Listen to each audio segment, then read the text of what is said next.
Eu não gosto.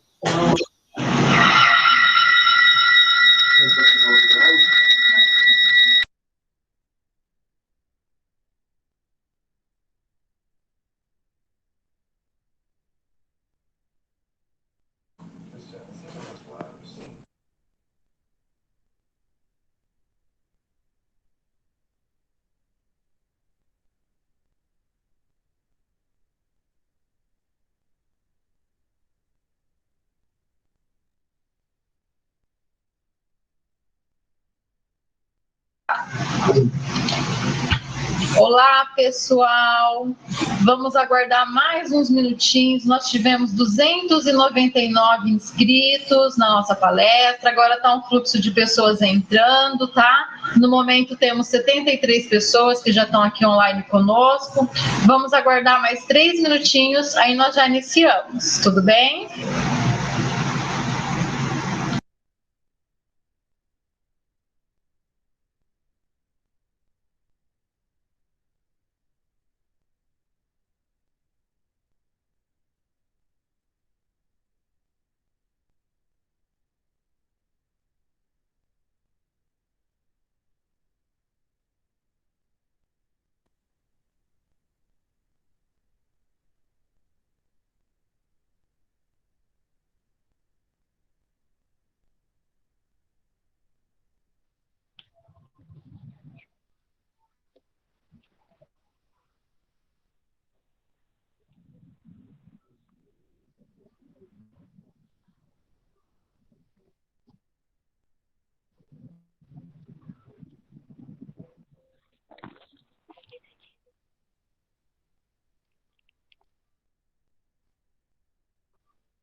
Acho que eu tô no tempo.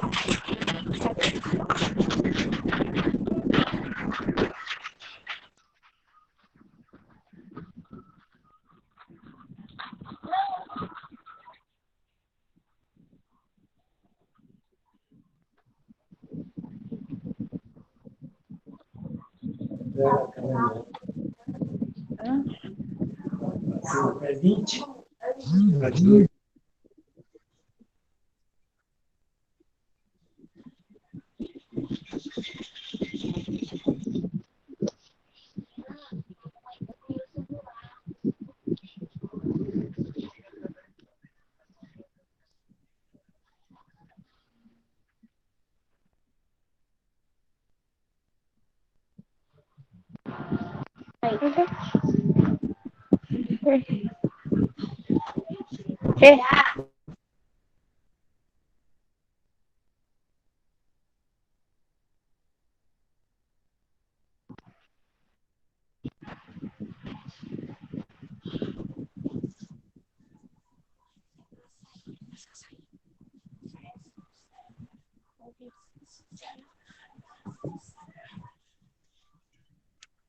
Oi.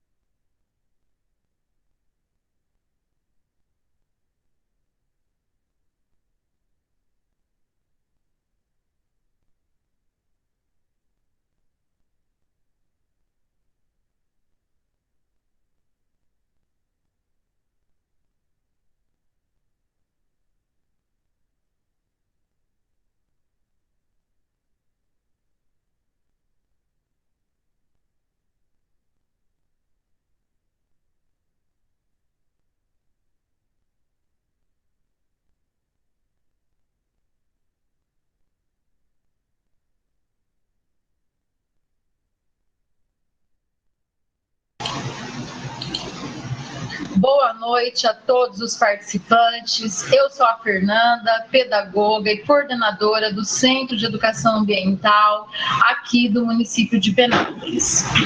E hoje é com muita alegria que estamos realizando esse evento para comemorar o Dia Mundial da Água. Em especial aqui no município de Penápolis também comemoramos o Dia do Ribeirão Lajeado, o único manancial hídrico, fonte de captação que abastece toda a população penapolense da nossa cidade. E para celebrar esse dia, vamos estar refletindo, debatendo sobre o tema Rios do Brasil, que podemos fazer para preservar? Tema de grande relevância nos dias atuais. Vamos aproveitar esse momento para a troca de experiência sobre a gestão de recursos hídricos nos nossos municípios. Olha, pessoal, vou aproveitar para agradecer que todo mundo está entrando agora. Temos quase 300 participantes que foram inscritos e estão interagindo conosco aqui. Olha que bacana! Diversos estados brasileiros, vou começar a destacar alguns aqui: São Paulo, Rio de Janeiro, Mato Grosso, Distrito Federal, Rio Grande do Norte, Bahia, Minas Gerais, Amapá, Goiás, Santa Catarina, Rio Grande do Sul, Pernambuco, Rondônia, Amazonas, Pará. Sejam todos bem-vindos e que tenhamos uma excelente palestra. E para fazer a abertura do nosso evento, nós vamos estar exibindo um vídeo das autoridades aqui do município que vem deixar uma mensagem para a gente desse dia tão significante.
Pessoal, só um minutinho, que estamos com um probleminha no som, tá?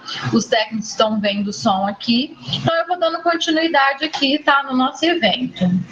E hoje, para falar sobre esse tema pra gente, né, sobre a água, nós temos uma convidada mais que especial. É a Hebe Souza de Oliveira, conhecida pelo seu nome artístico de Hebe Sol, que vai contar pra gente da sua experiência na região norte do Brasil, na bacia hidrográfica do Rio Amazonas. Hebe é uma profissional super capacitada, é analista em geociências na CPRM, é analista, contadora, historiadora, artista, professora de artes na educação do Estado, né, na Secretaria de Educação do Estado do Amazonas, mestre em gestão e regulação de recursos hídricos da Universidade Estadual do Amazonas. A palestrante também já participou de diversas exposições artísticas em eventos nacionais e internacionais. Os principais temas da sua arte são as questões ambientais e sociais, tendo como pano de fundo a Amazônia. Atualmente, concilia o trabalho formal com sua vida de artista. É autora da exposição individual itinerante Manaus e o Rio Negro, sendo abordada a educação ambiental e o uso sustentável dos recursos hídricos na capital do Amazonas. Olha, pessoal, super capacitada a nossa palestrante, né? Seja bem-vinda, Hebe, muito obrigada pela sua participação, tá? E vamos estar aí hoje, nessa noite, aproveitar para discutir sobre esse tema, né, tão importante que é a água, a preservação dos recursos hídricos, das nossas nascentes. Só um minutinho para eu ver aqui com os técnicos se a gente já consegue exibir aqui.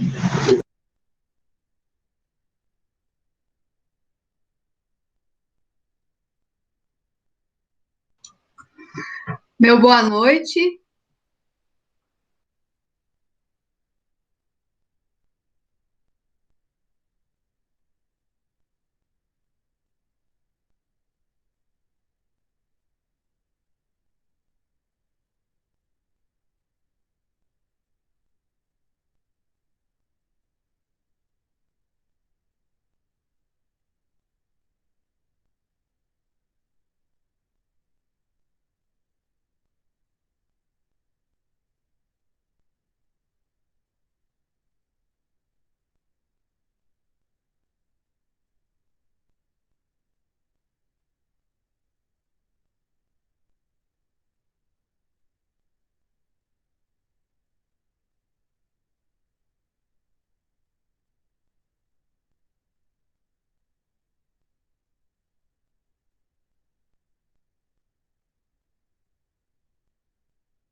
Pessoal, tá sem som os vídeos.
Posso ligar?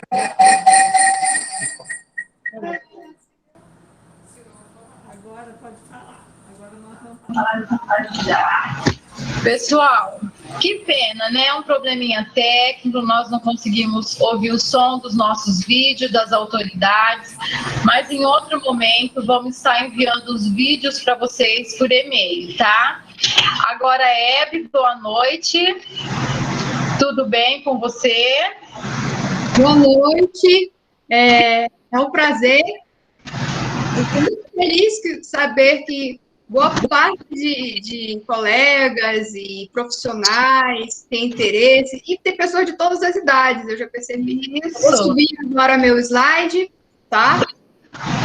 Tá. Você fica à vontade, pode iniciar a sua palestra. Eu peço aos participantes, tá? No final, as perguntas vão ficar para o final. Então, vamos ouvir a nossa palestrante, tá? E depois tem um momento para as perguntas. Ok? Sim.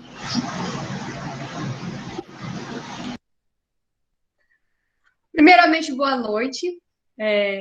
Eu estou falando aqui diretamente de Manaus, capital do estado do Amazonas. Meu nome é Hebe, como já foi falado. Meu nome artístico é Hebe Sol. Eu sou mestre em Gestão e Regulação de Recursos Hídricos pela Universidade do Estado do Amazonas. Também sou analista em geociências no Serviço Geológico do Brasil, a CPRM. Sou artista e professora de arte também, e historiadora. Bom, é um prazer muito grande saber que muita gente se inscreveu, que tem interesse nessa palestra. Eu não esperava a quantidade de inscritos e nem pessoas de tantas regiões diferentes. Eu já vi que tem colegas artistas, que tem colegas do Serviço Geológico, de outros locais que eu conheço, pessoas até de Manacapuru, que é a minha cidade natal, que fica nas margens do Rio Solimões. Então, vamos começar. Rios do Brasil, o que podemos fazer para preservar?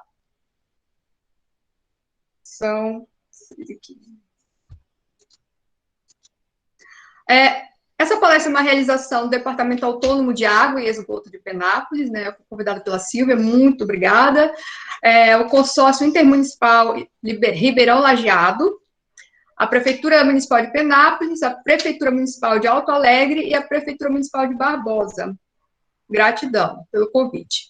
Então, esse aqui é o nosso lindo planeta Terra, mas também podia se chamar planeta Água, já que 70% da superfície da Terra é água, ou seja, 1,4 bilhões de quilômetros cúbicos. É muita coisa, né? 95%, mais de 95% é água salgada. E apenas 2,5% é de água doce, ou seja, uma água que pode ser consumida pelos seres humanos, né? Desses 2,5% de água doce, 68,9% são de geleiras.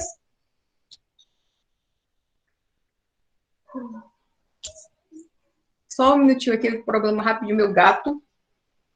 Desculpa, é que eu estou em casa. Então, 68,9% estão em geleiras e cobertura permanente de neve, né? Chamo de neve eterna. 29%, um pouco mais de 29%, de água doce subterrânea. 0,9% vapor de água, pântanos, etc. E 0,3% de água doce em rios e lagos acessíveis, né, para o consumo humano. Só que essa distribuição de água do mundo, ela é heterogênea. Então, a gente pode observar que aqui nas Américas, a gente tem uma boa distribuição dessa água, mas aqui, nessa região, nós temos já escassez de água. A ONU tem 17 Objetivos de Desenvolvimento Sustentáveis, e um deles é a água potável e saneamento para todos. A gente sabe que é meio utópico, mas, inclusive, o Brasil e outros países estão nesse acordo, e até 2030, a gente espera que muita coisa seja feita. O Brasil é riquíssimo em água. O Brasil tem 13,7% da água doce do mundo.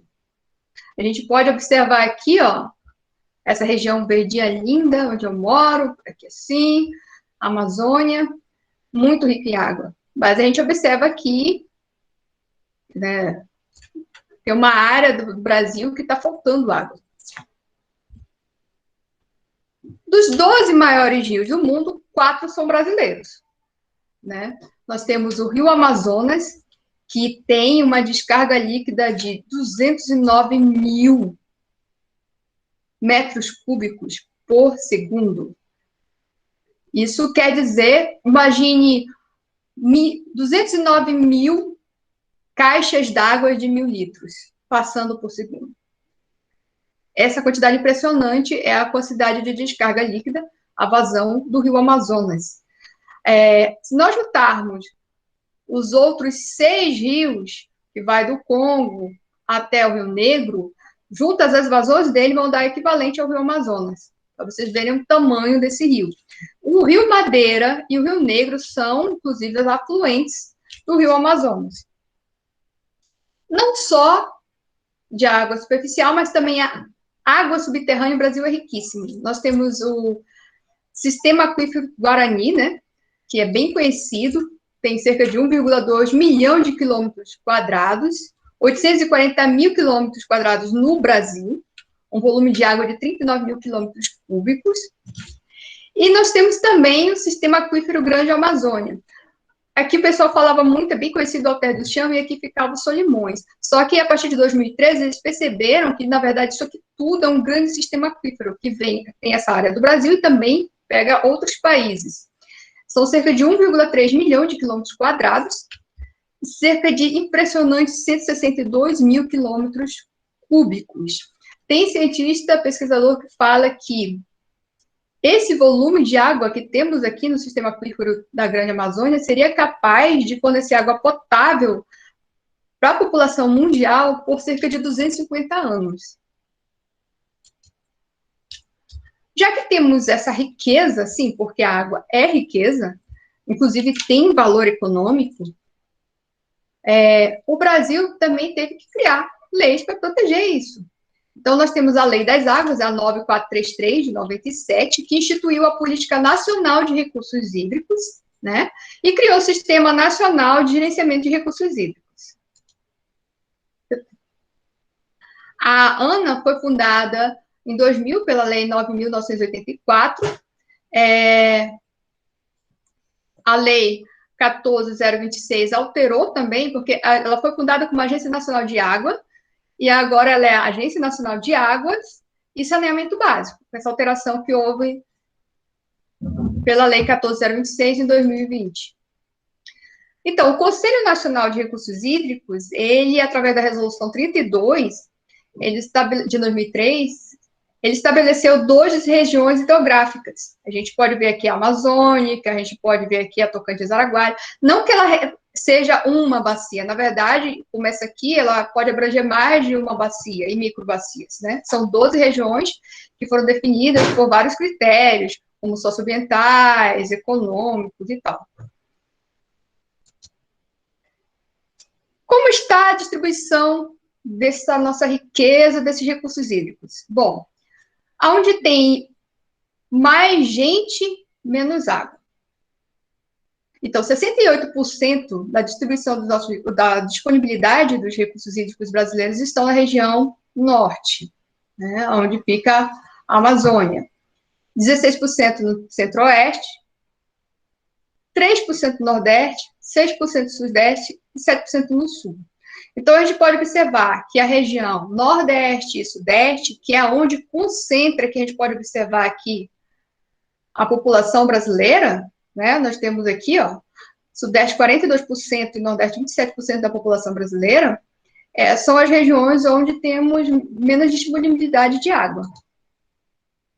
A gente tem a matriz institucional dos integrantes do SINDRE, que é o Sistema Nacional de Gerenciamento de Recursos Hídricos, né? Aqui é o Sistema Nacional, né, que é o Conselho Nacional de Recursos Hídricos. Teve uma alteração em 2019, por meio do Decreto 10.000, e também pela Portaria 2.765, de 2019, e os membros dos conselhos, ele foi alterado, tá? São 37 membros. Aqui nós temos hoje a ANA ligada ao Ministério do Desenvolvimento Regional e à Secretaria Nacional de Segurança Hídrica, né? Aí os comitês de bacia e a agência de água, e pelos estados nós temos o Comitê Estadual de Recursos Hídricos, o governo estadual e o órgão ou entidade estadual do governo, Comitê de Bacia e Agência de Água. Esses aqui seriam os rios de domínio da ANA, que seriam aqueles rios que são transfronteiriços ou que eles percorrem mais de um estado, e aqui são os de domínio do estado e também as águas subterrâneas, né? Aqui nós vamos ver como é consumida essa água no Brasil. A gente pode observar que a irrigação são 66,1% e o uso animal 11,6%, ou seja, 77% é para o agronegócio. Aí 0,9% para mineração, 0,3% para termoelétrica, 9,5% para indústrias e para abastecimento urbano, um pouco mais de 9%, e rural, 2,5%. Vocês já pensaram assim, quanto é gasto de água para gerar determinado produto? Bom, aqui a gente tem alguns exemplos, né?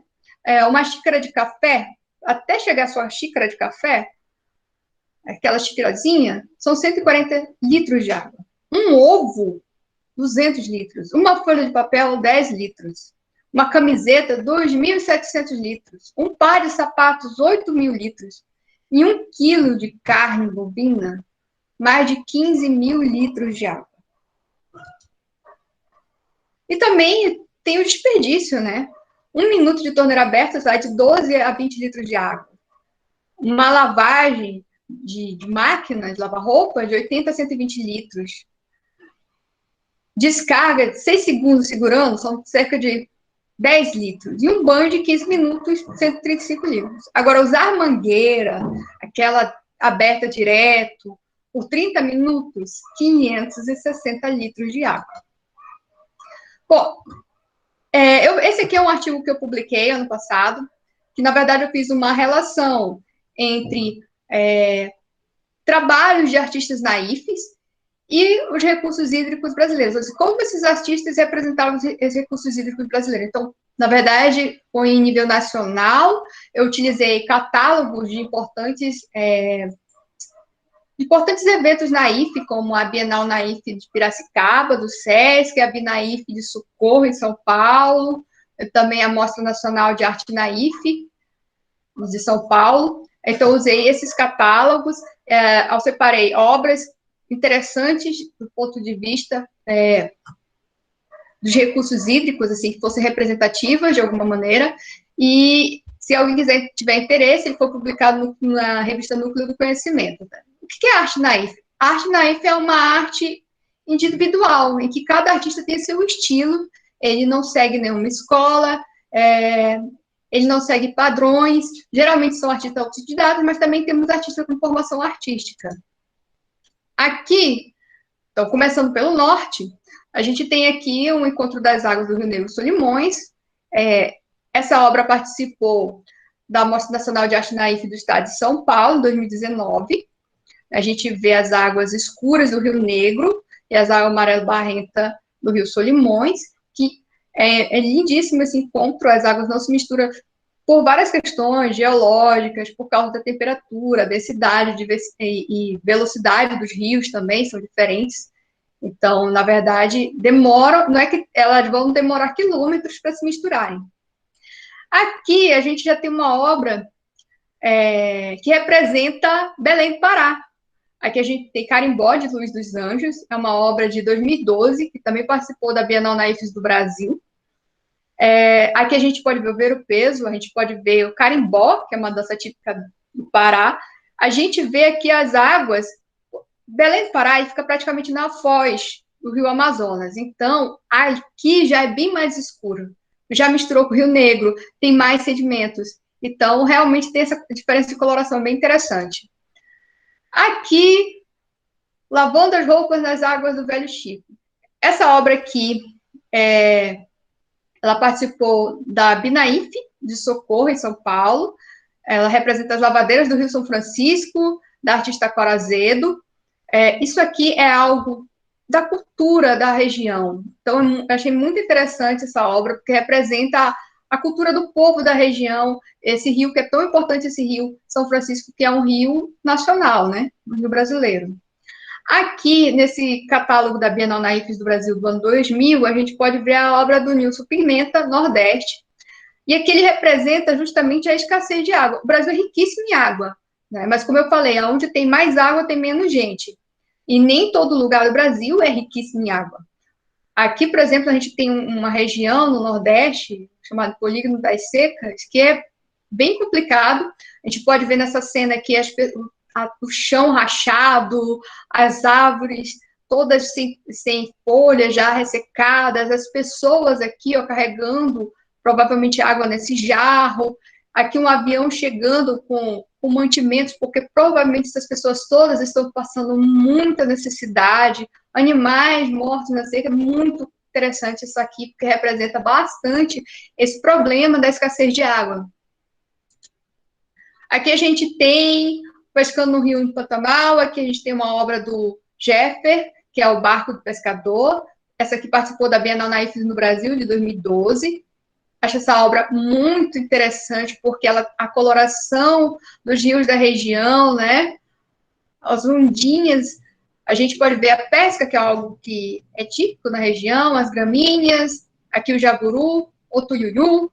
Então, muito interessante essa obra.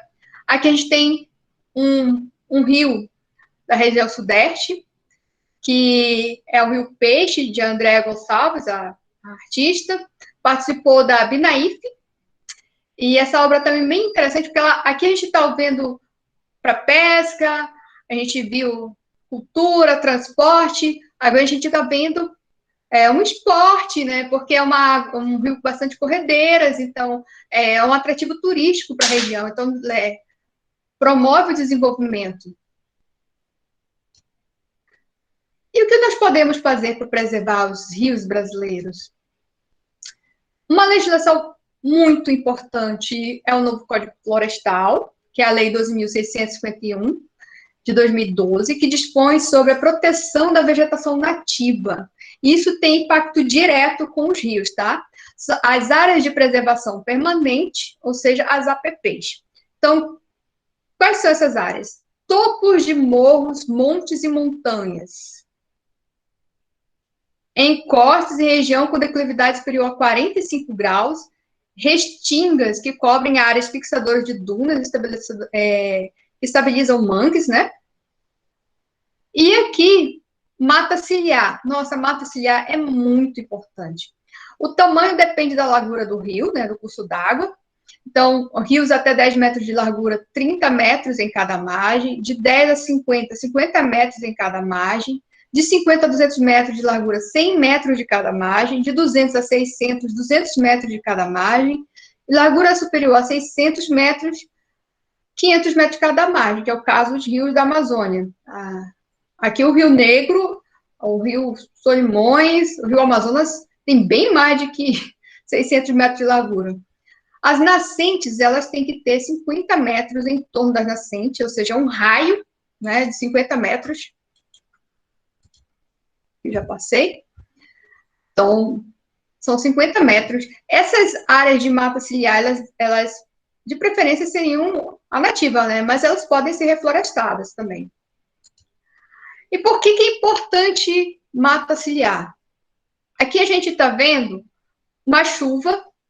Quando chove, a água leva a terra para dentro do rio e ele começa a ficar soterrado. Começa a haver assoreamento. Então, a gente começa a ver o rio morrer.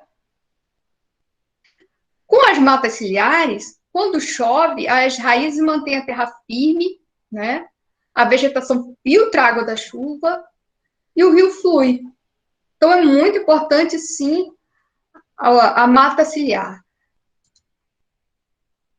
Mas o que eu tenho a ver com os rios, com as matas da floresta amazônica? Eu moro no Sudeste, não estou nem aí para a Amazônia, não tem nada a ver comigo. Na verdade, tem sim. Vocês já viram falar de rios voadores? Eu vou explicar aqui nessa figura bem simples, na verdade, como é que funciona isso. A água do oceano evapora e vai ao continente, né? Chove forte sobre a Amazônia, essa massa de água. A evapotranspiração da floresta recicla a água, ou seja, tem mais a transpiração aí da floresta. Aqui, quando chega aqui, isso aqui representa as cordilheiras dos Andes, né? Então, muita massa de ar, muitas nuvens não ultrapassam essa barreira, funciona como uma parede, então ela bate e circula. E isso aqui vai para outras regiões do Brasil e para o continente. Então é muito importante, sim, a floresta amazônica para a água do continente sul-americano como um todo. Aqui, ó, bem simples. Rios aéreos da Amazônia trazem água para o resto do país. Com o desmatamento, imagine ficar sem floresta, sem água. Então, aí falando agora sobre o que as pessoas comuns, o que eu posso fazer? Uma das coisas para se economizar água, porque a água, sim, é um bem, é precioso, sim, é uma riqueza natural. Então, vazamentos. Aqui a gente tem exemplos de tipo de vazamentos. Então, por exemplo, uma gotinha durante o dia inteiro, se você juntar, dá 46 litros, ou seja, podia ser um banho. Um filete de 1 milímetro, 1.280 litros por dia, ou seja, dá para abastecer uma família de 5 pessoas. Se for um filete de 1,5 milímetros, 2.800 litros. Dá para atender 6 pessoas doentes no hospital, com lavanderia e cozinha.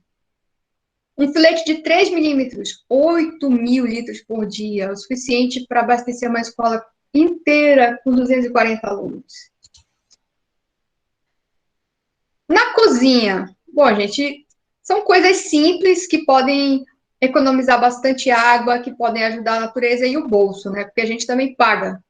Então, retirar o resíduo de comida antes de lavar, usar redutor de vazão, usar muito detergente, consome mais água, de preferência detergente biodegradável, né? Ensaboar primeiro todas as louças antes de lavar. Quando estiver ensaboando, deixar a torneira fechada. Descongelar alimentos, tirar com antecedência, não ficar descongelando debaixo da torneira. Usar para lavar pratos ou máquina de lavar, juntar roupa, juntar louça, para poder fazer isso tudo de uma vez, né? 5 minutos de banho é o suficiente. Claro que quando você vai lavar o cabelo, demora um pouquinho mais, ainda mais quem tem cabeleira longa, as mulheres principalmente, mas não precisa lavar todo dia, né? Então, economiza bastante. Um banho mais curto. Escovar os dentes com a torneira fechada, ou usar copinhos. No vaso sanitário, descarga menor. Tem vasos, inclusive, que vêm com 2 tipos de descarga, uma menor e outra maior, para o 1 e para o 2, né? Evitar se barbear debaixo do chuveiro, porque acaba consumindo mais água. E também poder reaproveitar a água, né? Aí, não lavar calçada com mangueira. Usar balde para lavar carro. Mangueira ao regador com esse sistema aqui de esguicho revólver, que dá para parar o fluxo. Também regar as plantinhas de noite, pela manhã é melhor para as plantas, melhor para o seu bolso, melhor para a água, pelo menos a mais. Reaproveitar a água do banho, lavagem, louça. São algumas coisas simples que podemos fazer e que pode fazer muita diferença na natureza. Aqui tem um esqueminha de aproveitamento de água da chuva, né, por meio de calhas, principalmente em regiões onde há escassez de água, né, tem uma cisterna que a água cai no telhado, cai na circulação, vem aqui para a cisterna, mas tem sistemas até mais simples, né. Outra coisa interessante, a poluição, ela prejudica todo mundo. Esses plástico, vidro, saquinhos, isso tudo demora bastante para ser destruído pela natureza. A gente tem valores estimados, mas é muito tempo. Então, quando você joga lixo nas ruas, esse lixo pode acabar entupindo bueiros, e numa chuva pode prejudicar bastante a drenagem. Então, nada de jogar lixo na rua, de preferência separar o lixinho para reciclagem. Então, isso não. Agora, falar um pouquinho da minha região, né? A bacia do Rio Amazonas. São 7,5 milhões de quilômetros quadrados, 45% do território nacional. Aqui a gente pode ver o rio principal, que é o Rio Amazonas. Aqui a gente vê o Rio Negro, ó, e aqui. E aqui o Rio Madeira, que são 2 grandes e importantes afluentes. São rios praticamente transfronteiriços. Pegam mais de um país, as nascentes nos Andes, nesses rios, a maior parte deles. Quando ele entra no Brasil, o Rio Amazonas ele é chamado de Rio Solimões. Então, na minha cidade, um beijinho para o pessoal de Manacapuru que está me acompanhando, Manacapuru. Então, até aqui, próximo a Manacapuru, Iranduba, que é antes de chegar em Manaus, ainda é chamado de Solimões. Aqui, próximo a Manaus, aqui bem em frente a Manaus, tem o Encontro das Águas. Demora alguns quilômetros para que essas águas se misturem. E a partir daí, ele é chamado, por nós que moramos na região, de Rio Amazonas. Então, quando ele passa próximo a Parintins, por aqui assim, ele já é Rio Amazonas.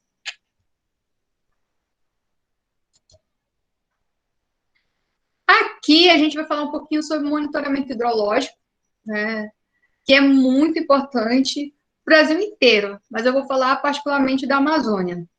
Monitoramento hidrológico, ele verifica volumes de chuva, nível e vazão dos rios, quantidade de sedimentos, evaporação, qualidade das águas, e nós temos uma coisa muito importante que é o alerta de cheias. Por quê?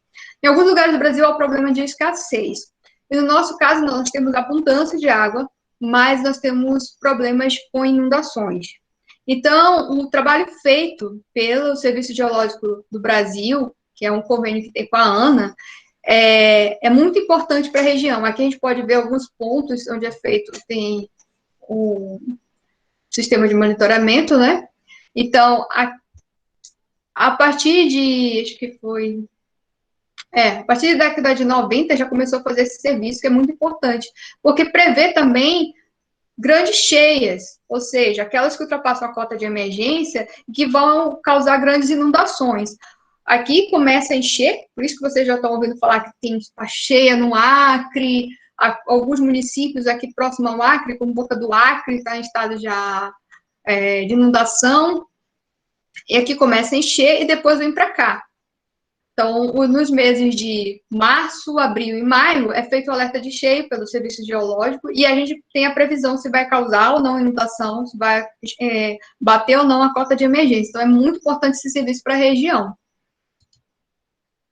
Para diferenciar aqui, nem todo mundo sabe a diferença, os que estão assistindo, a gente tem pessoas de todas as idades aqui, que é muito legal saber que é bem heterogêneo esse grupo. Então, é só para dar uma exemplificação. Aqui a gente tem a situação normal do rio, certo?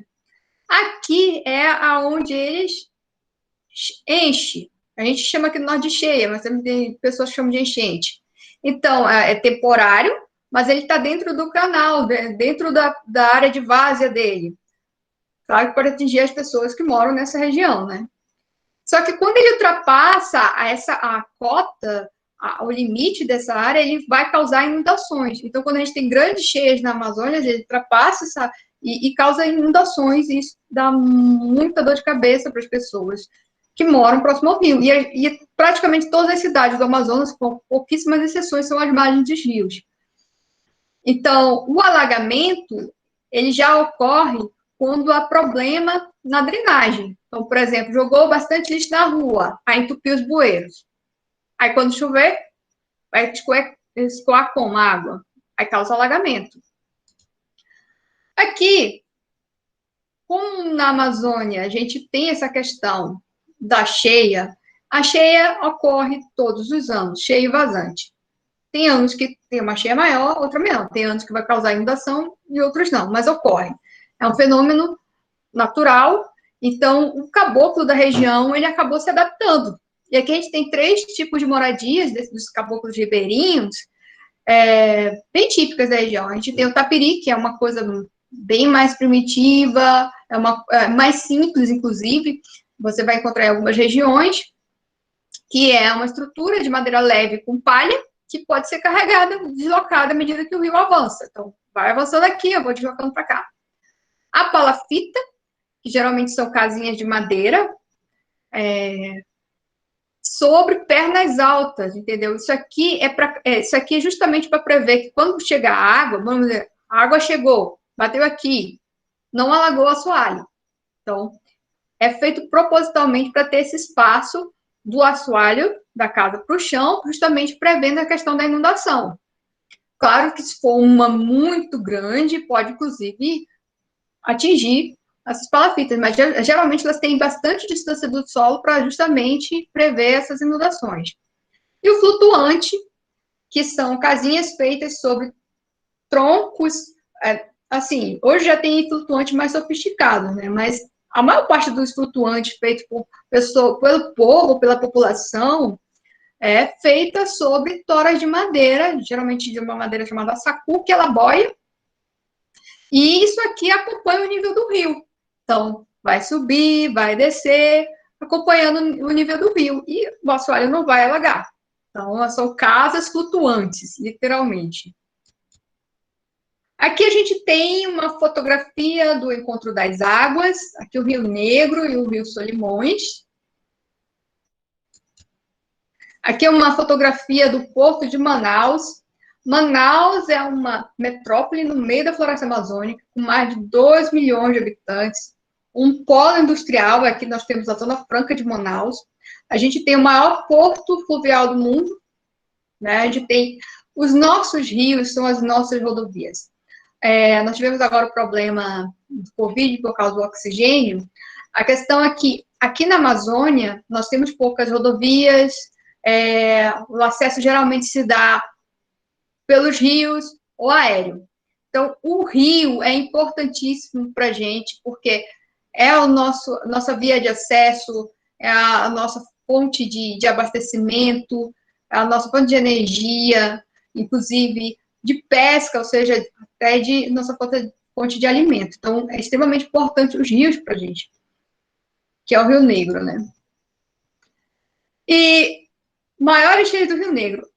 Quando foi construído o Porto de Manaus, eles colocaram uma régua de medição. Então, a partir de 1902, é medido todos os dias o nível do Rio Negro. E nós tivemos alguns rios que ultrapassaram a cota de emergência, que é 29. Não quer dizer que o rio tem 29 metros de profundidade, não, tá? Na verdade, é a medida da régua, que foi estabelecida na época, e hoje a gente ainda segue para não descontinuar, né? Então, aqui o Rio Negro, ele tem locais que ele chega a mais de 90 metros de profundidade. Mas aqui, onde essa régua mede, que é o nosso parâmetro, a cota de emergência é 29 metros.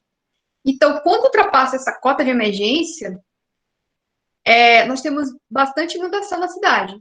Quanto mais ultrapassa, mais inundação. Então, por isso que a previsão do Serviço Geológico, o CPRM, é importante, porque ela prevê se vai ultrapassar ou não dessa cota. E o que acontece? Dos 10, são 16 cheias que atingiram a cota de 29 metros nesses 117 anos, praticamente, de medição. Então, nesse período, nós tivemos 60% das 10 maiores cheias ocorreram depois de 2009. Então, de 2009 a 2019... Tira o gato... desculpa. Tira esse gato daqui, por favor. Meu gato sempre me atrapalha. Bom, vamos lá. Mas eu amo ele. Enfim. Esses aqui em destaque vermelho, a gente tem os rios já. A gente tem os anos que são depois de 2009, em que tivemos cheias muito grandes e que causaram inundação. Então, as duas primeiras foi em 2012 e 2009, ou seja, de 2009 a 2019, concentra 60% dessas grandes cheias, e as duas maiores foi justamente nesse período, num período muito curto de tempo.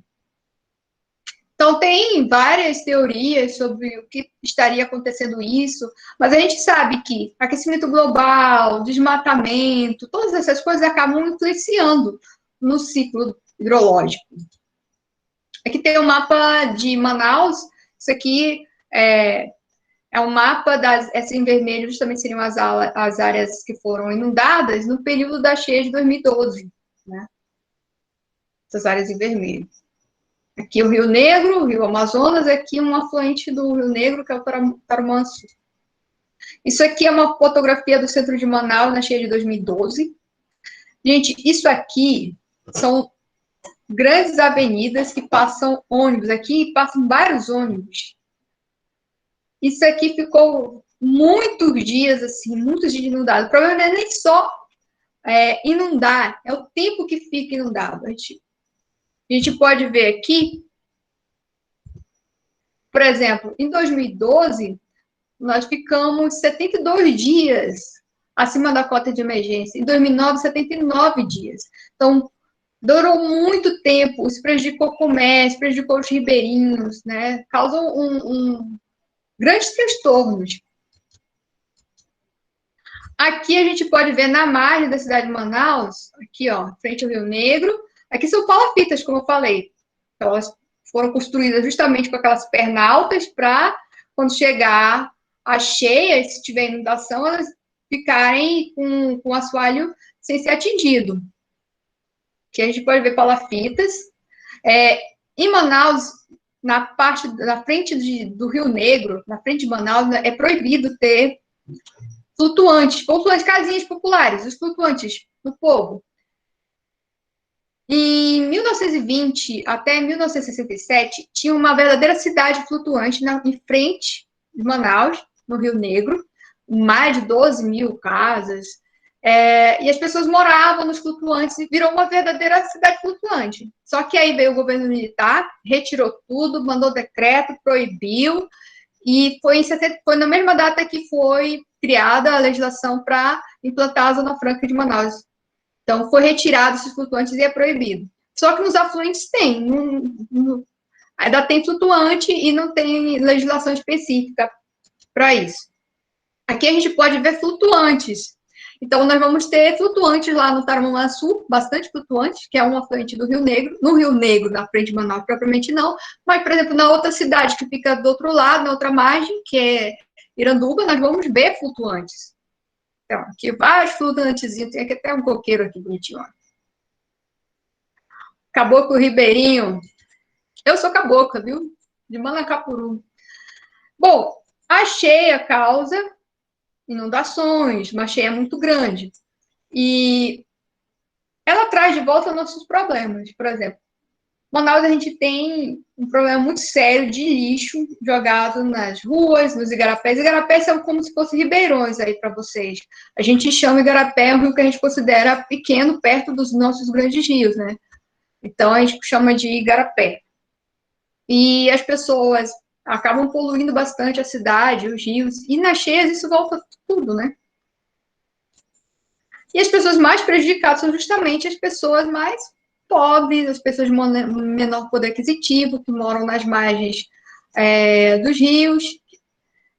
Aqui nós vemos palafitas, ó, debaixo da ponte do Educandos, que fica aqui no afluente do Rio Negro. Então a gente vê aqui bastante lixo. E bom, eu já falei que eu sou artista. Por ser artista, se eu fosse um compositor, eu ia compor uma música. Mas como eu sou artista, pintora, artista visual, então a minha maneira de tentar conscientizar o povo foi por meio da minha arte. Então, eu fiz uma exposição, Manaus e o Rio Negro. Ela foi apresentada em 2 galerias. Essa galeria aqui foi a Casa das Artes, que fica praticamente em frente ao Teatro Amazonas, é o local do centro de Manaus, no centro histórico, onde vai bastante a população, frequenta bastante. A entrada era gratuita. E aqui eu tentei colocar alguns elementos que contassem um pouco da história do Rio Negro e da relação do homem amazônida com o rio. Desse lado aqui a gente tem, na verdade, uma linha histórica contando pontos importantes na história de Manaus com o Rio Negro. Desse outro lado, a gente já tem fotos de prédios e questões técnicas relacionadas ao rio. Aqui tem até um mapa. Aqui, essa canoa, as pessoas podiam entrar e fotografar. Então, a pessoa vinha visitar, eu quero tirar uma foto da canoa. Vinha, sentava aqui, tirava foto. Muita gente fez isso. A gente, inclusive, fez até concurso de redação. Esses aqui são os brindes. Aqui são algumas fotos das visitas guiadas, né? Teve show de musical, de abertura e encerramento. Aqui foi a vencedora do concurso de redação. Aí eu fiz a itinerância dessa exposição. Essa exposição ela ia se encerrar em abril de 2020, só que por causa da Covid ela se encerrou antes. Mesmo assim, nas 2 exposições somadas, nós tivemos mais de 3.500 visitantes para uma exposição artística. Isso é um volume muito considerável aqui em Manaus, porque não é uma cultura da região, as pessoas frequentarem exposição artística. Então, a gente, aqui, nessa galeria que fica no INPA, que é o Instituto de Pesquisa da Amazônia, então, Paiol da Cultura, é uma galeria maior, eu fiz uma instalação chamada Monstro do Rio. Então, esse monstro aqui, ele tem mais de 4 metros de altura, aqui ele tinha mais de 3 metros, ele é formado do quê? Do lixo que vai parar no rio. Então, ele representa isso, o lixo que vai formar um monstro, que pode prejudicar, inclusive, quem jogou esse lixo. Aqui a gente tinha um painel e tal, para as pessoas fotografarem também. A gente tinha mesa de jogos feito de material reciclado. Aqui também para as crianças. tabuleiro aqui tinha um joguinho de percurso, aqui constava a linha do tempo da história de Manaus, aqui tinha aqui nesse painel, que é feito com papel reciclado, várias reportagens sobre a poluição no rio e suas consequências. Então, a pessoa vinha fazer um tour, esse monstro tinha som, era bem interessante. Então, nós tivemos mais de 3.500 visitantes, muitos comentários positivos, foi bem legal. Aqui mais uma foto, aqui da apresentação musical lá, nós tivemos visitas guiadas, show musical, aqui ó, é uma escola, a escola Undina, Ribeiro de Paula, que visitou, foram mais de 128 alunos nesse dia aqui, foi bem legal. Olha aqui eles brincando, bem interessante. Aqui é uma das obras, eu vou mostrar algumas obras dessa exposição. Essa é a obra, começava, bem dizer assim, a história. O Rio Negro, ele foi batizado pelo Francisco Orellana, que é um conquistador espanhol. Os espanhóis, eles conquistaram o Império Inca, né? Que aí, mais ou menos, onde fica o Peru hoje. E o que aconteceu? Eles mataram o imperador Atahualpa, eles tomaram o poder, eles saquearam, e o Império Inca era riquíssimo em ouro. Então, eles ficaram deslumbrados, muito ouro. Eles levaram, eu posso dizer até que roubaram o ouro dos Incas. E lá surgiu a lenda que tinha um local chamado Eldorado, que eles apelidaram de Eldorado, que era coberto de ouro, tinha ouro em todo lugar. Inclusive, as pessoas usavam ouro em pó para passar na pele, uma coisa assim, era uma história, uma lenda. E os espanhóis ouviram, já tinham conquistado o Império Inca, já tinham roubado bastante ouro, então eles resolveram descer o Grande Rio. Então, esse foi o motivo pelo qual eles organizaram uma expedição para descer o Rio Amazonas, começando dos Andes até a Foz. Começou com Gonçalo Pizarro e Francisco Orellana, só que quando chegou a uma parte do caminho, o Gonçalo desistiu, e então o Orellana decidiu continuar, e foi até a Foz. Então, ele desceu o Rio Amazonas todinho, inclusive ele disse que lutou contra as mulheres guerreiras, chamadas de Amazonas.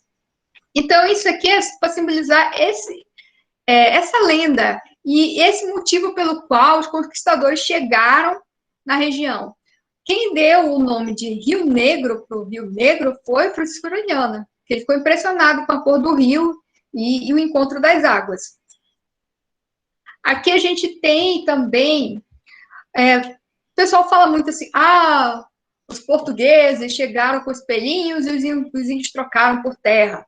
Gente, essa história é um boato, porque os índios lutaram muito pelas suas terras, muito.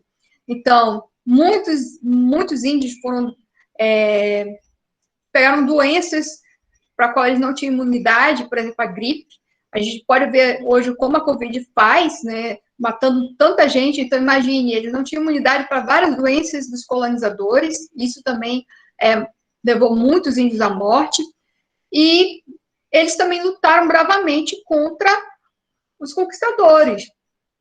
Em Manaus, nessa região de Manaus, foi criado um forte pelos portugueses, e aí depois vieram os católicos, né, fizeram uma igrejinha e começaram a catequizar os índios, e depois de um tempo, os portugueses quiseram simplesmente escravizar os índios. E muitos índios se rebelaram. Algumas etnias foram extintas completamente.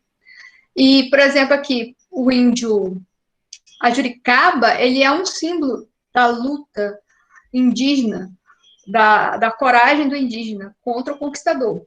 Ele era um dos, digamos assim, mais perseguidos pelos portugueses. Então, quando ele foi preso, ele seria levado até Belém para servir de exemplo, ser assassinado de uma maneira pública, né, notória. E aí, quando ele estava preso, chegando próximo ao encontro das águas, ele conseguiu lutar e se desprender e se jogou diz a lenda que foi justamente no local do encontro das águas. E ele estava todo acorrentado, todo preso, então ele preferiu morrer do que ser escravo português. Então ele preferiu morrer a virar um símbolo da repressão portuguesa, sabe? Então ele preferiu dar a sua própria vida, e aí ele se tornou um verdadeiro herói, tanto para os nativos, e hoje ainda é considerado um herói. Então, aqui no Amazonas, principalmente Manaus, ele é muito conhecido. Então, o corajoso Juricaba, ele vai justamente fazer esse lance da resistência indígena pela sua terra e da conquista dos colonizadores. Então, a gente vê aqui um mosquete contra o arco e flecha. Uma covardia, né? Mas é o que aconteceu. E foi um massacre. Então, esse quadro, ele estaria justamente nesse momento, assim, nessa disputa. A flecha vai no coração e o mosquete mira na cabeça. Enfim. E ele foi preso e morreu, mas virou um símbolo de coragem e de luta. Aqui, esse aqui é o nosso fenótipo, tá, gente? Nós temos, sim, muita influência indígena na nossa cultura, na nossa genética. Então, a gente é uma mistura principalmente do indígena com o colonizador português, com o colonizador de maneira geral. Nós também tivemos aí muitos nordestinos que vieram para a Amazônia na época da borracha, então também tem essa mistura. Então, isso aqui, ela representa essa mistura toda e o fenótipo característico da nossa região. Quem vem para Manaus vai ver, é muito comum uma moça assim, com esses cabelos lisos e pretos, com essa pele, que a IBGE chama de parda, mas a gente chama de morena. Então, que tem os traços, né, dessa mistura genética, tem os traços indígenas, a pena do brinco representa isso, mas aqui tem uma tatuagem do Teatro Amazonas, que é um símbolo de Manaus, mas também é um símbolo da colonização, né? Isso aqui foi feito pelos colonizadores, pelos exploradores, principalmente com o dinheiro do ciclo da borracha. Aqui, essa pintura é mais para representar a biodiversidade do Rio Negro. Então, eu imaginei assim como se você pudesse ver um corte de um aquário. Então, a gente tem várias espécies aqui que ocorrem na região do Rio Negro. O famoso tambaqui, comida típica de Manaus. Se você vier a Manaus, vão te oferecer um tambaqui assado e você coma, porque é muito bom. Recomendo. O nosso pirarucu, famosíssimo também. O peixe-boi, o tucunaré, o boto cor-de-rosa, o poraquê, a tartaruga da Amazônia, piraíba, jacaré, surubim, o sarapó, aqui a garça, a gramínea aqui, muito típica da região. E, na verdade, assim, vai ocorrer todos esses animais assim?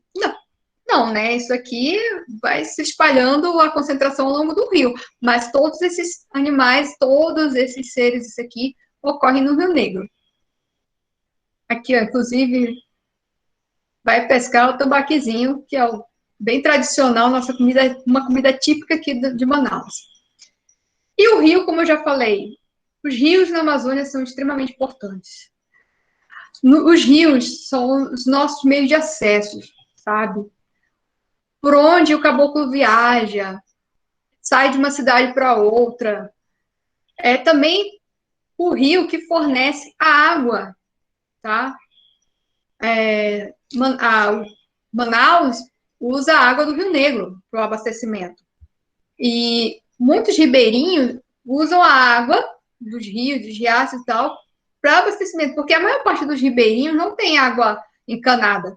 Então, é muito comum o filtro para filtrar a água, o pote para colocar água. Aqui é como se ela estivesse dentro de um flutuante, olhando um barquinho passando no Rio Negro. A gente pode ver aqui que esse rio também fornece alimento, aqui a frigideirinha para aceitar o peixinho ser pescado. Então, ele é fonte de, não só via de acesso, mas também ele é fonte de alimento, fonte de abastecimento, então a água para consumo humano. É muito típico aqui a gente utilizar rede, então, é cozinha de dia e depois quando quer deitar, vai lá e estica a rede, bem comum. Aqui tem tracajá da Amazônia. E é muito comum você, nas casas de ribeirinhos, você ver algum tipo de animal silvestre. Isso é uma coisa que vem até da cultura indígena, como um petzinho. Então, eu tive um tracajá, gente. Tá? Então, eu sou cabocla da Amazônia, do Solimões, agora moro em Manaus, que é Rio Negro, mas é algo muito comum da nossa região. Aqui são as referências que eu usei para fazer essa apresentação, as referências. Aqui tem um videozinho que eu espero que dê para passar, que é um vídeo resumo da exposição, que também foi produto do meu mestrado, que é o mestrado Prof. Água. A gente tem que ter um produto, como um mestrado profissional, a gente tem que ter um produto, e o meu produto foi a minha exposição. Então, aqui tem um videozinho resumo, tomara que dê certo e vocês consigam ver bem. Opa.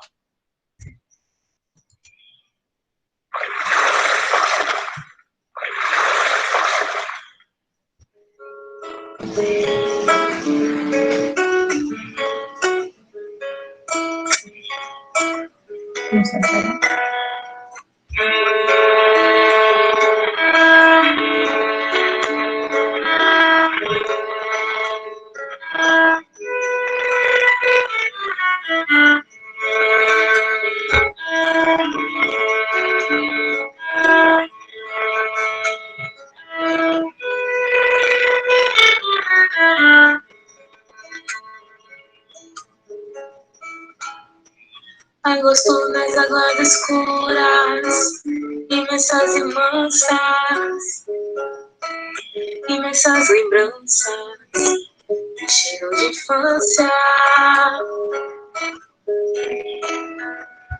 Só um motor voando sem nenhuma maldade, rompe a serenidade das águas do rio. Tal qual uma tesoura, rasgando o tecido macio. Tal qual uma tesoura, rasgando o tecido macio.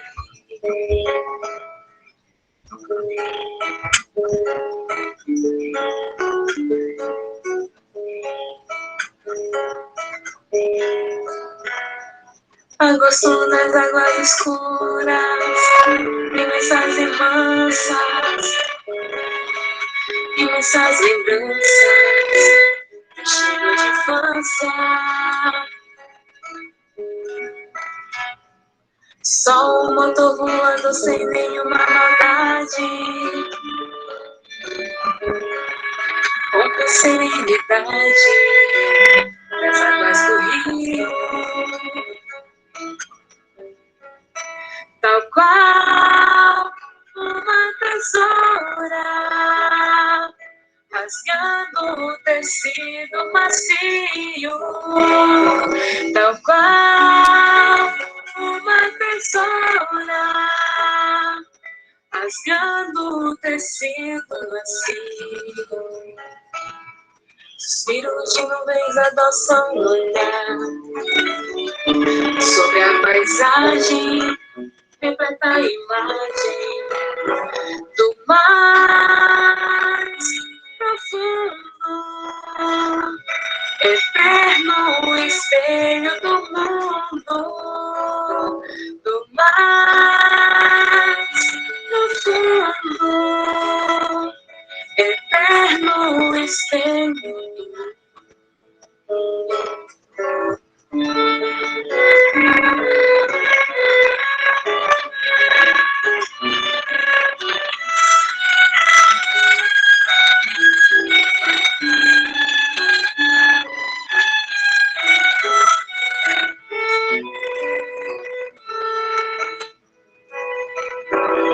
Mais profundo, eterno espelho do mundo, do mais profundo, eterno espelho do mundo.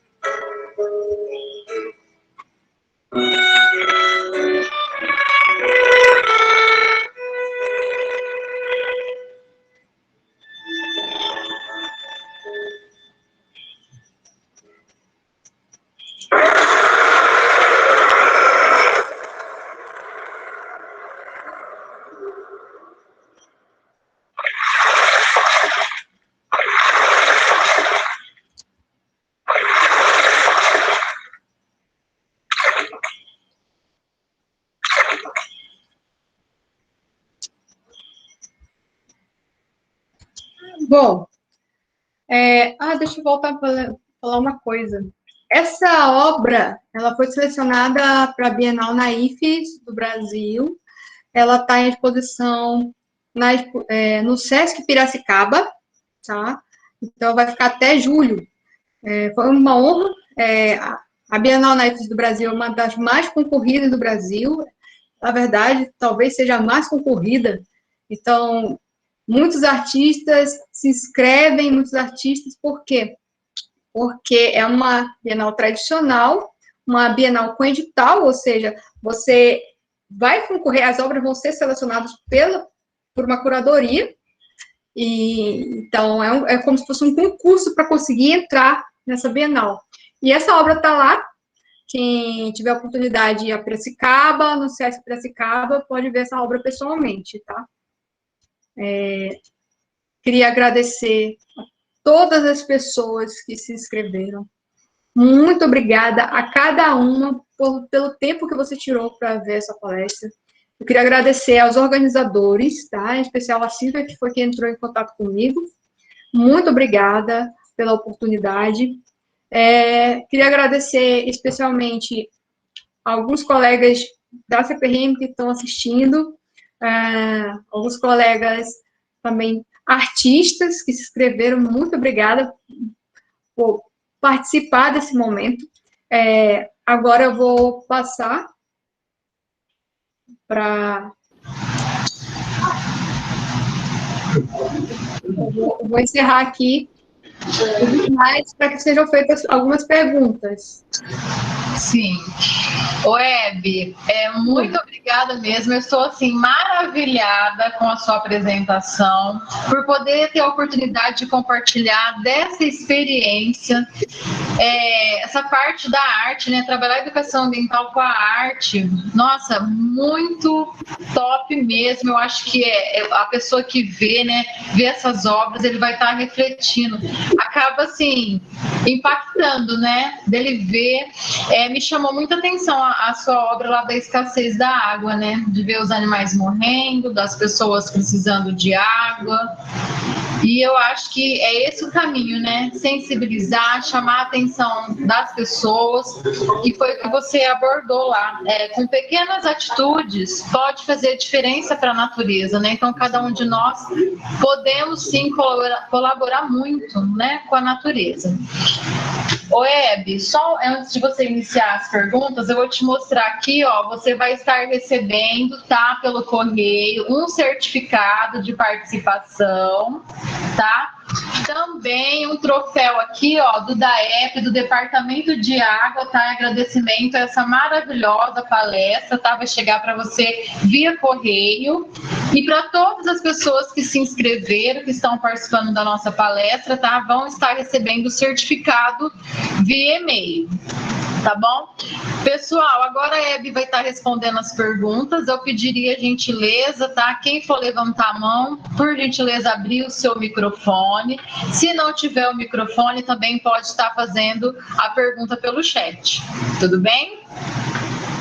Tinha uma pessoa com a mãozinha levantada. Deixa eu ver aqui.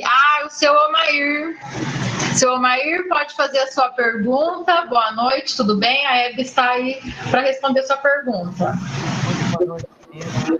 Eu não vou perguntar, eu só vou dar os parabéns, porque tanto quanto você, e eu vou ser invejoso agora, eu fiquei maravilhado com a apresentação dela. Estou muito feliz por ela ter apresentado alguma coisa a respeito da arte naif. Anápolis foi a primeira cidade na América do Sul a ter um museu de arte naif. E aqui nós temos um museu de arte naif muito, muito premiado, inclusive, no exterior.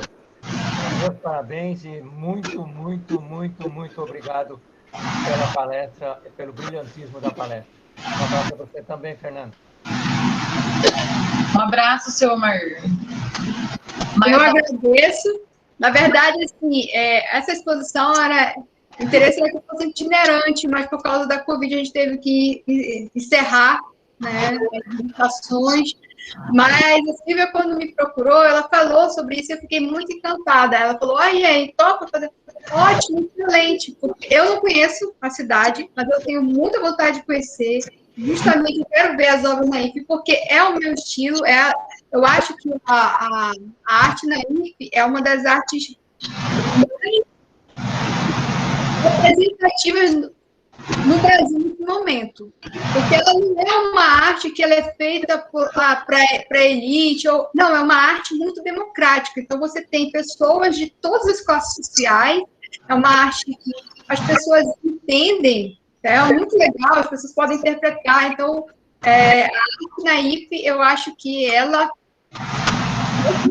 no Brasil, é um dos estilos mais importantes. E valorizar essa arte é uma das minhas missões também.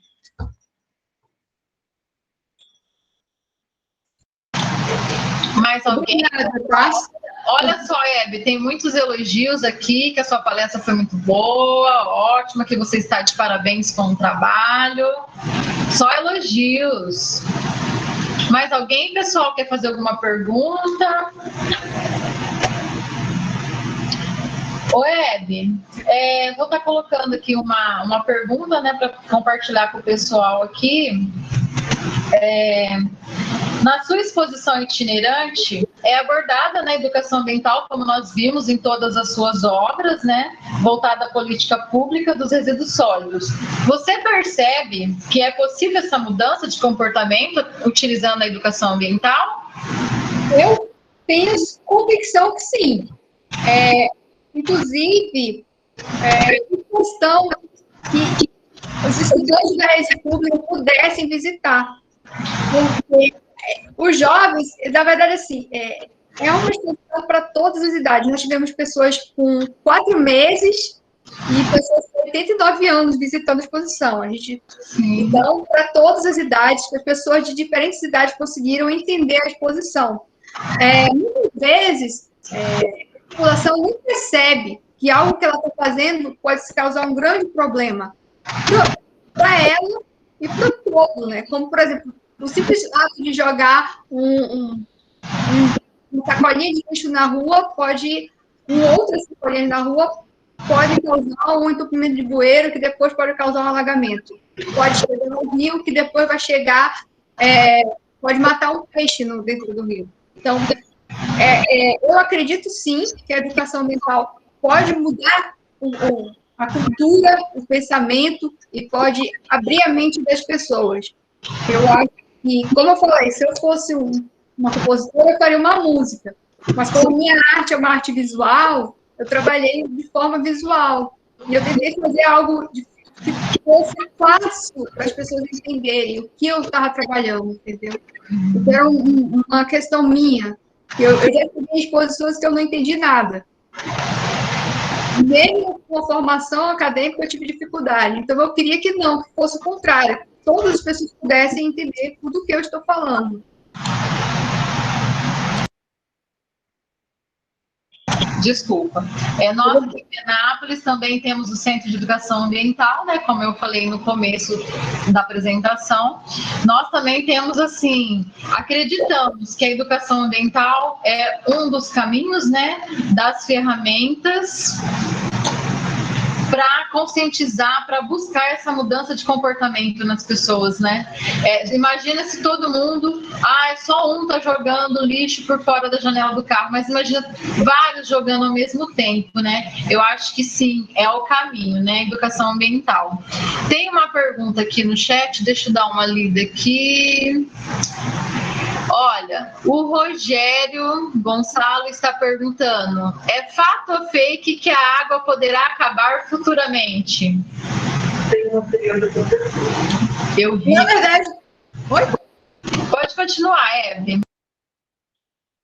Não, na verdade é o seguinte, o volume de água que existe no mundo, ele acaba sendo o mesmo durante ao longo da história, toda a história do planeta Terra.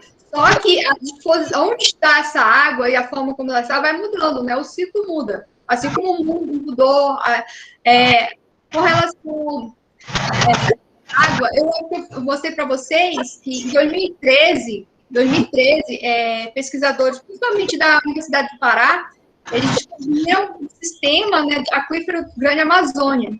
E alguns cientistas, inclusive, falam que esse sistema de aquífero seria capaz de água potável para a população mundial por mais de 2 séculos. Então, na verdade, água nós temos, o problema é como ela está. Por exemplo, para acessar água de aquífero, é complicado. Por quê? Porque, por exemplo, o subsolo, ele é de domínio estadual. Então, você não pode fazer um poço sem autorização do Estado. Por quê? Pode acabar infiltrando, levando impurezas, pode acabar contaminando as águas subterrâneas. Então, a disposição da água na Terra, ela vai mudando ao longo da história, mas a água nós temos. Só que, assim, como é a questão, realmente no mundo onde tem maior população, tem menor disponibilidade de água. A gente pode ver no Brasil. No Brasil, onde nós temos mais água? Na região norte e centro-oeste. Onde tem menos água? Na região nordeste e sudeste. Onde tem mais escassez de água é justamente onde tem mais população. Então, por isso que essa água disponível nos rios, elas têm que ser tratada com muito carinho, né? Porque, por exemplo, se começa, inclusive, a água, as chuvas, elas influenciam no nosso cotidiano, não só para a água de consumo, mas, por exemplo, para a geração de energia elétrica. E os sistemas das hidrelétricas estiverem com reserva baixa, vai interferir, né? A gente tem água, mas a gente tem que cuidar dessas águas, porque senão vai ficar muito complicado. Por exemplo, São Paulo. A primeira vez que eu vi o Tietê na cidade de São Paulo Guarulhos, que eu vi o Tietê, eu chorei. Porque, como eu estou acostumada a ver um rio, muitos rios na Amazônia, quando eu vi o estado do Tietê, realmente eu chorei. O rio reivindicado, né? O rio completamente poluído, aquela região ali quase morto. É todo o sistema. O rio é vida. Nós precisamos, todo ser humano precisa de água. Os seres vivos precisam de água. Então, a água na terra é importante. E manter essa água no sistema, na natureza, quanto menos a gente prejudicar, melhor.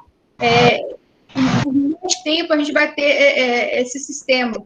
Então, o laceramento dos rios de um determinado local pode prejudicar bastante uma determinada população de uma cidade. Não vai faltar água na terra, mas aonde ela está disponível é que pode ser o problema. Entendeu? Web, eu vou ler uma pergunta aqui, tá? É do professor Reginaldo, aqui da faculdade, da FUNEP. Ele comenta aqui: grande parte da economia brasileira depende da exportação de grãos e carnes. E sabemos que para produzi-los são necessários grandes volumes de água. Neste sentido, de modo indireto, também estamos exportando água. Como você avalia a forma indireta de mandarmos nossa água para outros países? Se 1 quilo de carne precisa de 15 mil litros de água para ser produzido, quanta água estamos indiretamente tirando do país? Existe algum estudo nesse sentido? Olha, abordando esse sentido, eu não conheço. Assim, por exemplo, fazendo um paralelo, por exemplo, a quantidade de carne bovina exportada e a quantidade de água, num estudo fazendo essa relação direta, eu não conheço. Como eu já falei, a água no mundo, ela circula, né? Então, essa água que sai daqui do Brasil em forma de carne, ela vai para outro país e vai acabar, de alguma forma, voltando ao ciclo hidrológico. Então, ela circula. Com relação ao agronegócio, a gente sabe que a maior parte da água consumida no país é para o agronegócio. Se a gente juntar a agropecuária, se a gente juntar irrigação e com criação de animais, nós vamos ter mais de 77% do consumo destinado a isso. Então, é muito importante justamente ter uma legislação, a gente ter os comitês para verificar isso, para analisar isso. Porque pode acabar que, por exemplo, em um determinado local, fazer irrigação de uma certa maneira possa prejudicar o fluxo de um rio, e aí isso aí pode prejudicar lá na frente os pescadores, as pessoas que mais abaixo desse rio utilizam essa água para consumo. Então, por isso que é muito importante os conselhos, o Conselho Nacional e os conselhos estaduais. Por exemplo, no Brasil, aqui está me perguntando assim, perguntaram também, e a extração é controlada pelo Estado. A água, de acordo com a Lei das Águas, ela é um bem de domínio público, tá? E ela é dotada de um valor econômico, ou seja, ela pode ter um preço. Muitos estados, principalmente os estados onde ocorre uma escassez de recursos hídricos, começaram a trabalhar melhor essa questão. Então, é feito o cadastro, por exemplo, eu vou furar um poço, não posso simplesmente furar um poço. Para furar tem que ter outorga, então vai ser verificado a demanda da região, o que isso pode atingir, quantos outros poços tem na região, então tudo tem que ser verificado. Então, justamente por isso que foi criada a Lei das Águas e os conselhos federal, o Conselho Nacional, né, e os conselhos estaduais, para verificar cada região como que vai trabalhar essa questão. Por exemplo, na minha região tem água em abundância, então, no Amazonas ainda não é cobrado as outorgas. As outorgas não são cobradas, mas em outros locais são. Nós temos outros locais onde é feita uma cobrança pelo uso da água.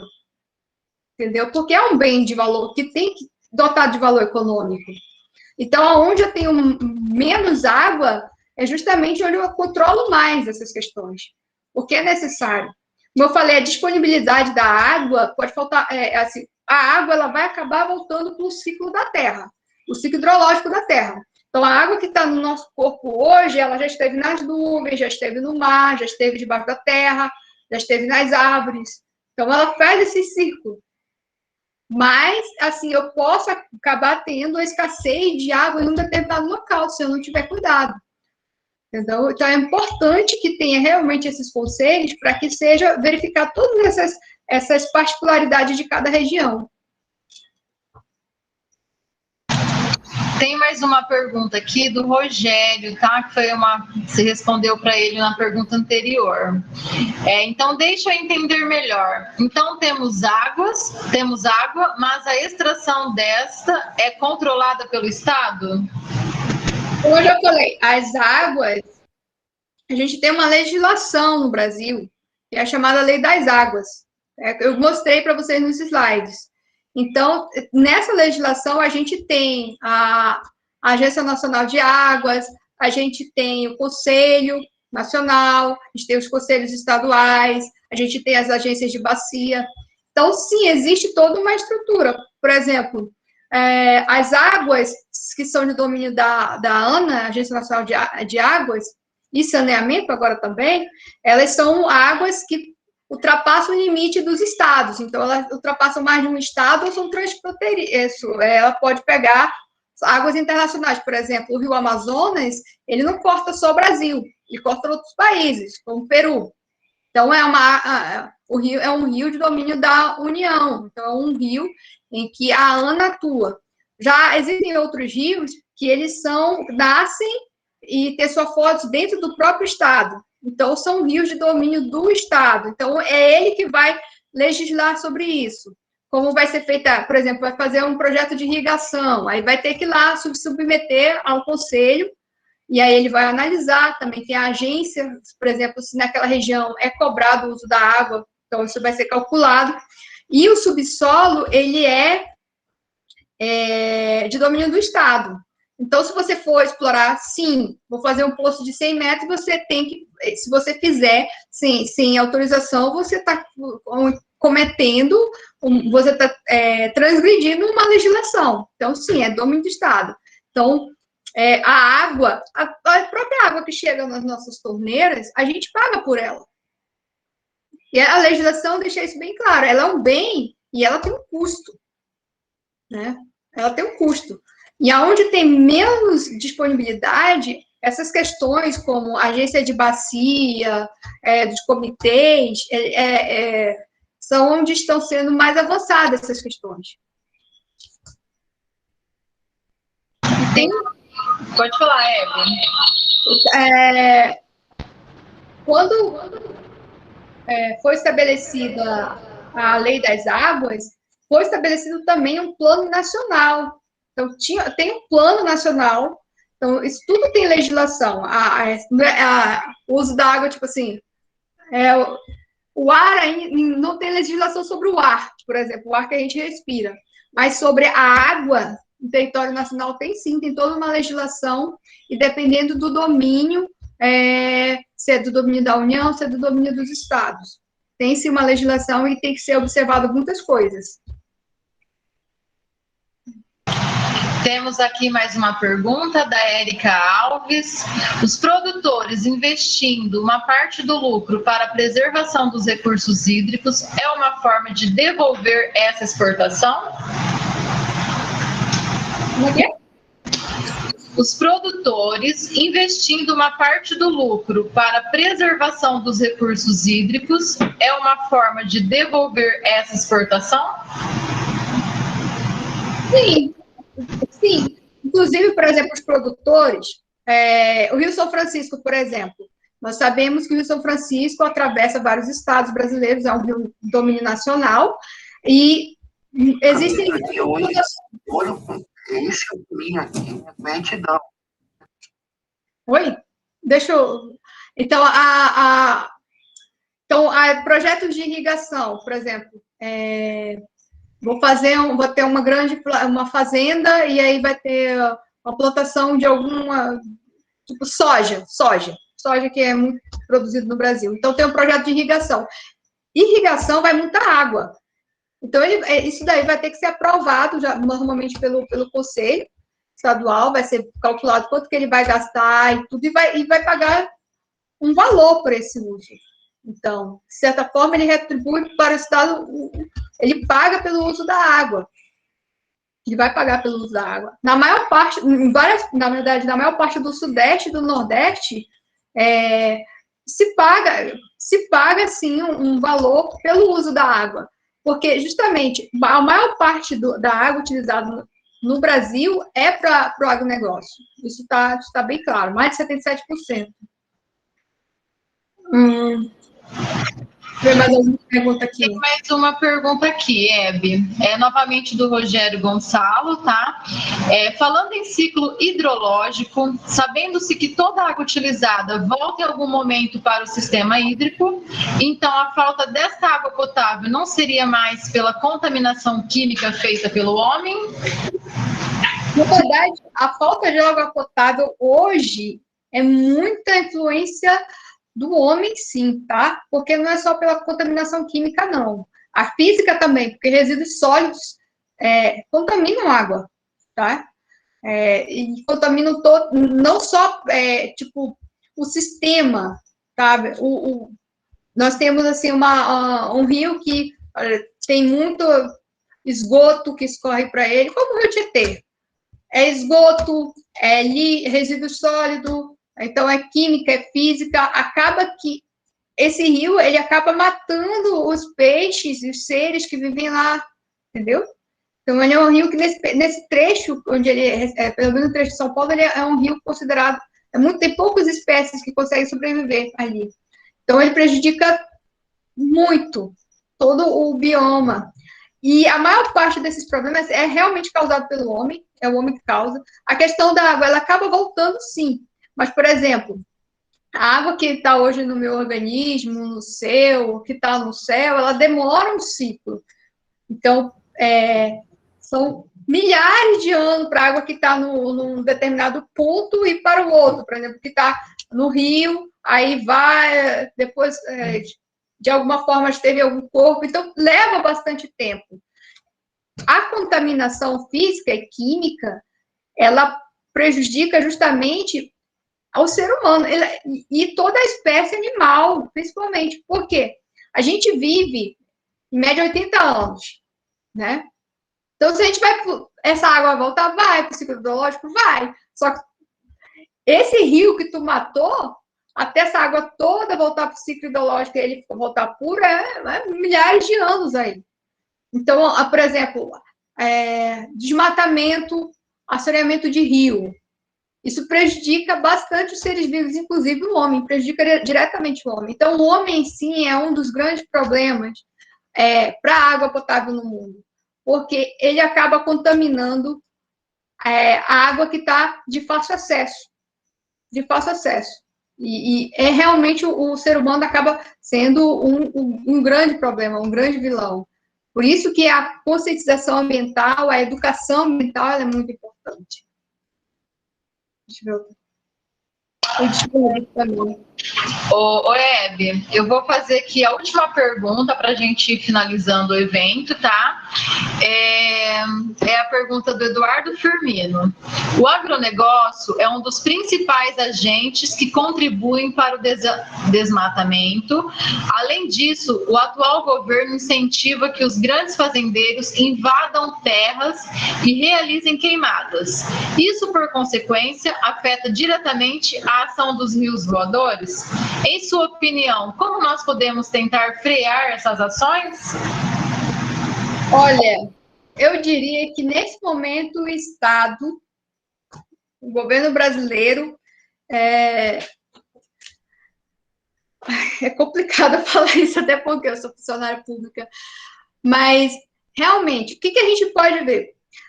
O desmatamento, como ele falou, realmente, quando ocorre o desmatamento, vamos lá, vou instalar uma fazenda para criar gado. Então, a primeira coisa que faz é tirar a madeira de lei. Tirar a madeira de lei, que demorou centenas de anos para se formar uma árvore, uma castanheira, uma itaúba, demorou lá 50, 80 anos para se formar, 200 anos, aí vai lá e derruba. Primeira coisa que tira a madeira de lei. Para vender, muitas vezes ilegalmente. Aí depois ele faz a limpa no terreno, para limpar o restante da vegetação, e queima, né? E queima. Então, ele desmata, ele queima. A gente já está tendo efeitos disso, como eu já falei. A gente já pode observar efeitos disso diretamente nos Andes e nas cheias. As geleiras dos Andes, elas estão diminuindo, tá? Já tem várias pesquisas científicas que mostram que as geleiras dos Andes estão diminuindo. E também, a gente pode ver ali na minha apresentação que a quantidade de cheia que inunda a cidade de Manaus está aumentando. E aumentou, no período de 100 anos, de 2009 a 2019, 60% dessas cheias foi justamente nesse período. Então, a gente pode ver que, sim, tem impacto. Tem impacto, sim. Aí, vamos lá. O que ele pergunta mais aqui? Deixa eu ver. Eu acho que o governo federal, ele realmente... Os rios voadores. Ele tem a faca e o queijo na mão, porque o IBAMA, o ICMBio, a legislação, eles foram criados justamente para, de certa maneira, conter o desmatamento, né? Conter essas invasões, conter as queimadas. Mas, infelizmente, nos últimos anos, a gente está vendo que está acontecendo um processo complicado, né? E aumentou o número de desmatamento e de queimadas na Amazônia. 2020 está bem... eu ia até colocar isso no slide, mas eu preferi não entrar nesse assunto, mas realmente eu acho que está complicado e, infelizmente, esse processo vem de cima para baixo, porque quando você desmonta o IBAMA, ou você acaba proibindo que os pesquisadores façam certas coisas sem autorização de alguém. Então, você acaba tirando toda essa fiscalização e permitindo que as pessoas continuem fazendo esse desmatamento. Sim. Hebe, tem mais uma pessoa aqui, a gente já vai encerrar, tá? O professor João Luiz está com a mão levantada. Boa noite, João Luiz, pode fazer a sua pergunta. Boa noite, Fernanda. Primeiro, na verdade, agradecer a nossa Sol, que veio trazer luz para nós. Né? Fazendo uma trocadilho com o seu sobrenome, né? Sol veio trazer luz para nós, que é um importante tema para todos nós. Eu sou professor da FUNEP e fui prefeito da cidade também. Na época, nós tivemos até a honra de instituir o Dia Municipal, né, do Ribeirão Lajeado, exatamente no Dia Mundial da Água, né? Foi muito importante fazer esse entrecruzamento e manter essa. Parabenizar a Fernanda Bachiega, presidente da EPE, Fernanda, que é do Centro de Educação Ambiental do DAEP, né, toda a equipe lá do DAEP, do CEA, por promover esse debate que é de importância fundamental para todos nós que trabalhamos. Na verdade, todos nós somos seres humanos, na verdade, né? Todos nós somos seres humanos, temos que debater a questão da água. Então, agradecer a SOL, ao CEA, ao DAEP, aos nossos alunos, aí, a maioria dos nossos alunos são do curso de Pedagogia, de qual a gente leciona. A Fernanda foi nossa aluna do curso de Letras, né? Parabenizar a Fernanda por esse engajamento. Estou vendo aí o Colevati também, que trabalha no CEA. É muito importante esse debate, na verdade, agradecer e parabenizar aí por esse importante debate em torno da água, que sem água não tem vida, não é verdade?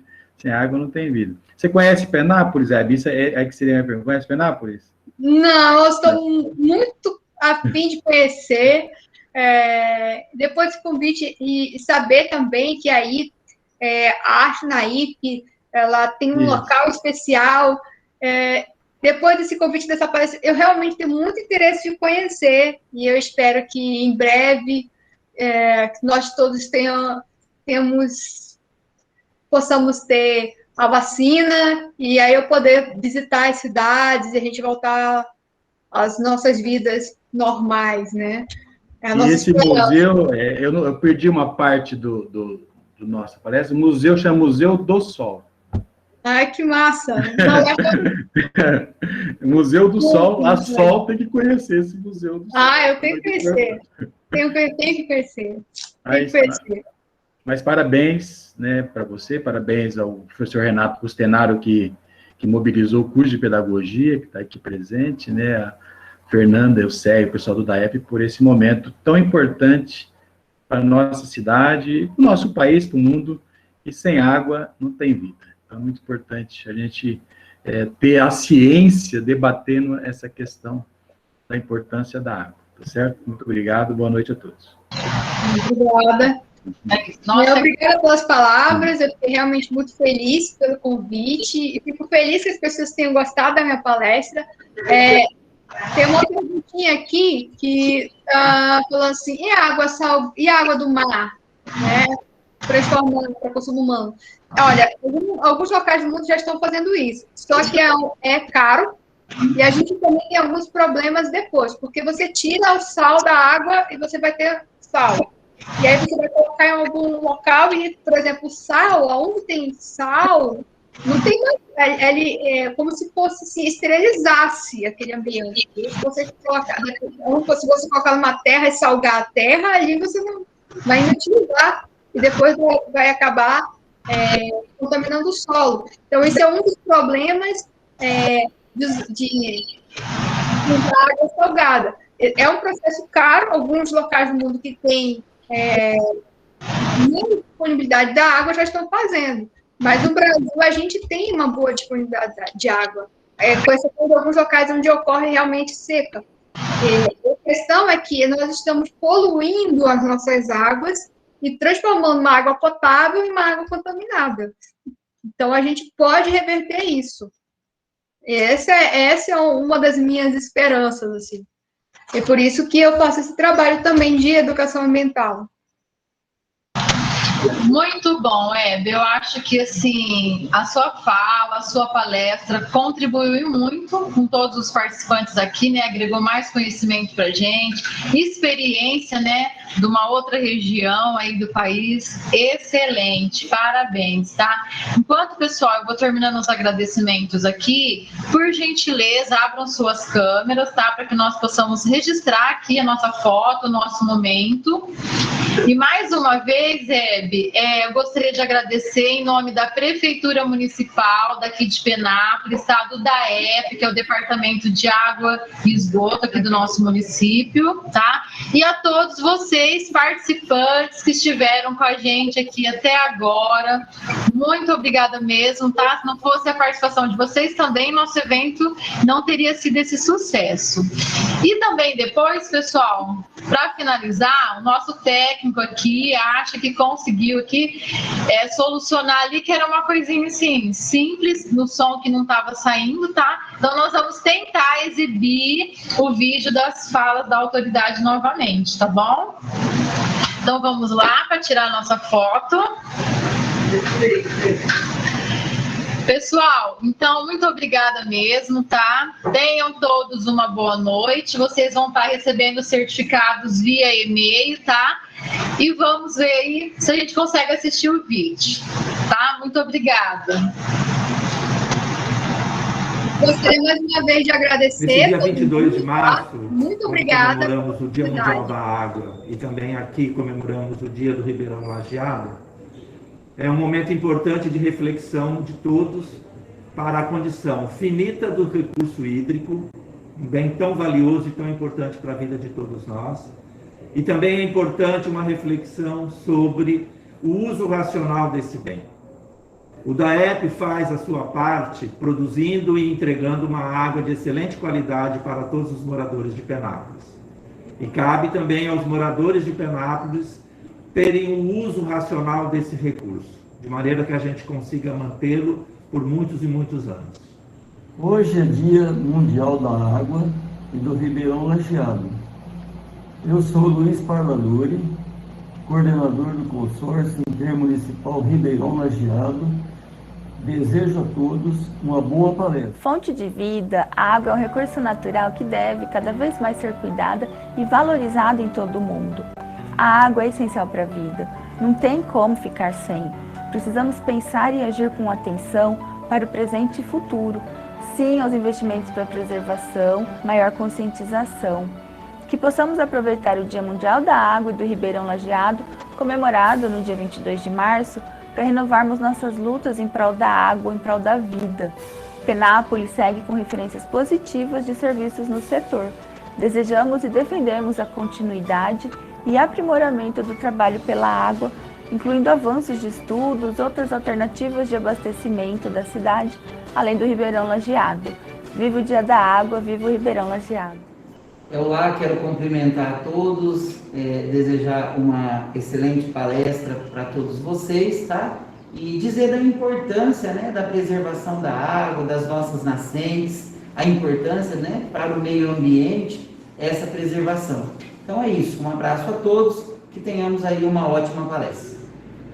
Passando aqui para desejar a todos um ótimo evento, né, nesse dia importante, né, comemoramos aí, celebramos o Dia Mundial da Água, o Dia Municipal do Ribeirão Lajeado, que nasce no nosso município de Alto Alegre, né. Aproveitar esse momento para fazer uma reflexão sobre a importância de preservação dos nossos mananciais, a importância da água, né, para todos nós, para as gerações que virão. Então, que vocês tenham um ótimo evento, aproveitem bastante essa oportunidade, né, e todas as outras que são oferecidas aí pelo DAEP, pelo Centro Educacional aí também, tá? E Alto Alegre, como membro do consórcio intermunicipal do Ribeirão Lajeado, né, valoriza, incentiva, apoia todas essas iniciativas em prol da preservação da água, preservação da natureza. Muito obrigado e bom evento a todos. Olá, sou Kaique Rossi, prefeito municipal de Penápolis. Quero aqui neste momento deixar um abraço a todos vocês guerreiros do nosso consórcio intermunicipal Ribeirão Lajeado, a todos vocês guerreiros do nosso DAEP, por cuidarem tão bem do nosso manancial Ribeirão Lajeado, que hoje comemoramos o seu dia e também o Dia Mundial da Água. Agradecemos muito pelo esforço quanto ao nosso manancial, o nosso único manancial, o Ribeirão Lajeado, as nossas matas ciliares, as nossas nascentes. Sem vocês, nada disso seria possível. Muito obrigado, parabéns Penápolis, parabéns Consórcio Intermunicipal Ribeirão Lajeado, parabéns da EP e a todos vocês que têm construído essa história maravilhosa.